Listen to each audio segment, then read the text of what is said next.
We have one experience from Mukundan. You say you experience inner silence. So this is very nice, feeling calmness. From Shilpa, before starting the session was feeling very restless and tired, but after the session felt more calm and focused. From Arun Kumar, felt peaceful. From Milinda, um, can we chant different gods' names different days, or we should stick to one or two mantra only? This is a question from Melinda. So Melinda says there is one also principle in spirituality. We should go from many to one. So it is better to chant ultimately one name because we have to also for many names we should chant one name and the one that is more conducive for our spiritual practice. So here you can repeat as per your religion of birth.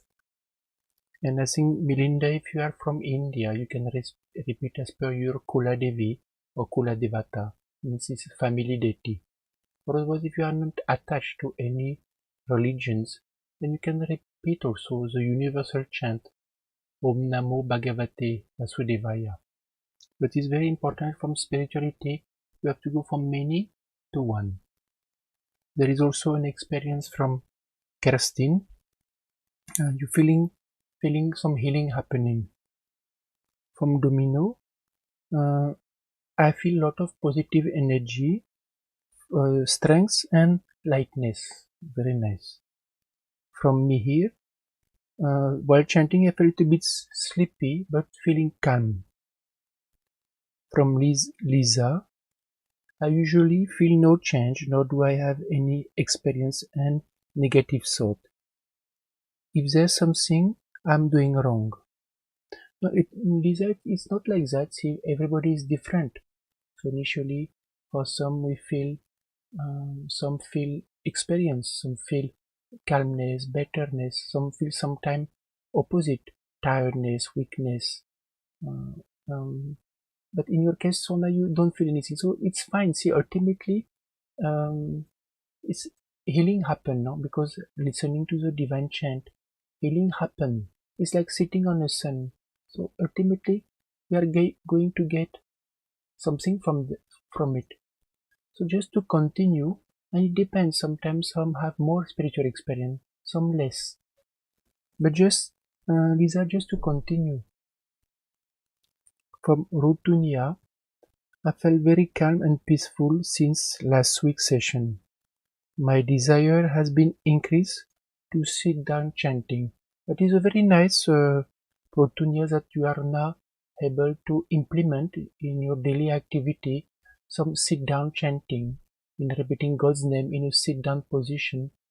So just to continue and keep on increasing. So like that it is as we have done now collectively all together for 45 minutes to 50 minutes. So like it is something you can do sometime for 5-10 minutes. You can start in morning, you can do in afternoon or in evening. Because ultimately it helps us now to make our mind calm, stable. We also get charged with positive energy. It removes the distressing energy around us. It is something that such type of practice that we are doing, it can be done anywhere, anytime. There is no restriction in such practice.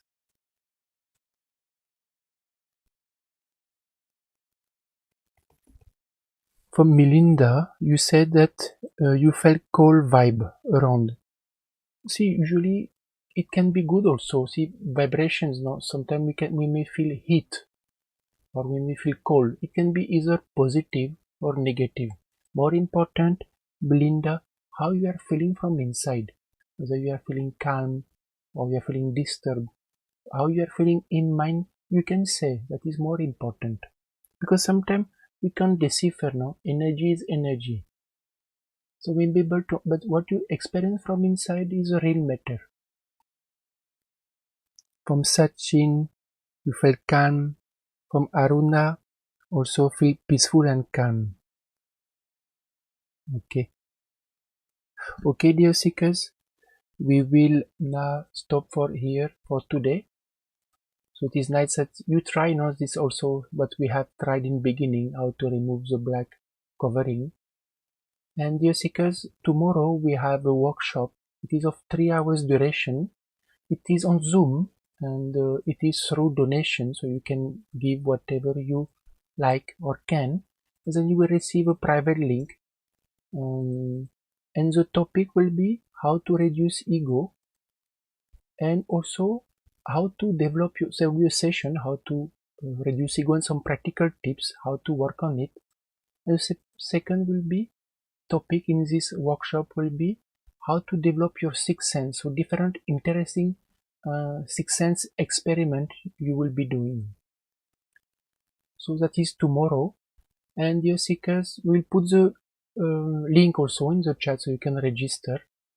And next week we have a session, the question answer session that will be live streamed, that is on Wednesday, and that will be how to overcome addictions, different type of addictions, what is the root cause behind it, and how to overcome it. So if you know someone that may be interesting or interested about how to overcome addiction, you can share.